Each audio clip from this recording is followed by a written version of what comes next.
Chapter की starting में हम देखते हैं कि गबान ईमू के अटैक को रोक देता है, जिससे वो लूफी को मरने से बचा देता है। गबान और ईमू एक दूसरे को देखते हैं और गबान ईमू को देख के हंस रहा होता है। और इस पैनल में हमें ईमू के अटैक की डिस्ट्रक्शन दिखाई जाती है, जिससे वो एडम ट्री के स्लाइसिस कर देता है बहुत ज्यादा। लूफी एडम ट्री के स्लाइसिस के साथ पीछे हो जाता है। गबान ईमू की ओर अपना अटैक चार्ज करता है। ईमू काउंटर अटैक के साथ उस अटैक को डिफ्लेक्ट कर देता है। गबान ईमू के ऊपर आ जाता है और कहता है, वाओ, तुम्हारी फॉर्म तो कमाल की है, तुम तो इस दुनिया के लगते भी नहीं हो। आगे ईमू गबान को पूछता है, आखिर तुम कौन हो? गबान कहता है, मैं वो हूँ जो इस दुनिया को अच्छे से जानता है। फिर गबान ईमू से मुंह मोड़ के लूफी की ओर जाने लग जाता है और लूफी को उठाते हुए कहता है, अब उठ भी जाओ स्ट्रॉ हैट लूफी, तुम एक बहुत बड़ी डिसअपॉइंटमेंट हो। तुम्हें शर्म नहीं आती कि एक बूढ़ा आदमी तुम्हारी जान बचा रहा है? तो क्या हो गया, तुम्हारे पास एक फाइट फॉर्म है और तुम एक एम्परर बन गए हो, ये कोई बड़ी बात नहीं है। तुम्हें पता भी है अगर तुम मर गए तो यहाँ पे क्या होगा? लूफी कहता है, मैं अपने दोस्तों के घर एल्बाफ को बचाने में नाकाम हो जाऊंगा। तुमने सही कहा।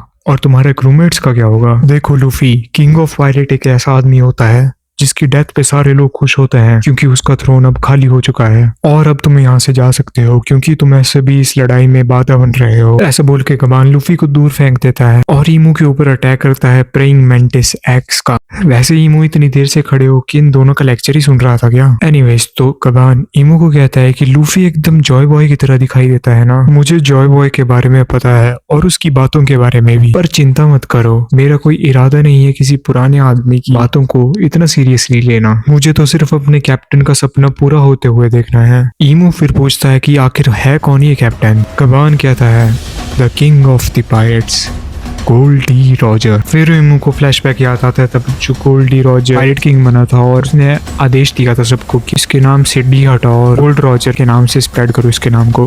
फिर ईमू पूछता है कि पायरेट किंग का क्रू मेंबर लूफी की हेल्प क्यों कर रहा है? गबान कहता है कि ये बहुत ज्यादा ऑब्वियस है, क्योंकि तुम उसे मारने की कोशिश कर रहे हो। अगर तुम उस बच्चे को एक थ्रेट की तरह ट्रीट कर रहे हो तो कुछ तो बात होगी उसमें कि वो हमें सरपास कर देगा। तुमने ऐसा करके खुद ही अनाउंस कर दिया कि ये बच्चा वही है जिसका हम इतने टाइम से वेट कर रहे थे। ईमू कहता है, हाँ तुमने सही कहा, पर चलो अब इसे यहीं पे खत्म करते हैं।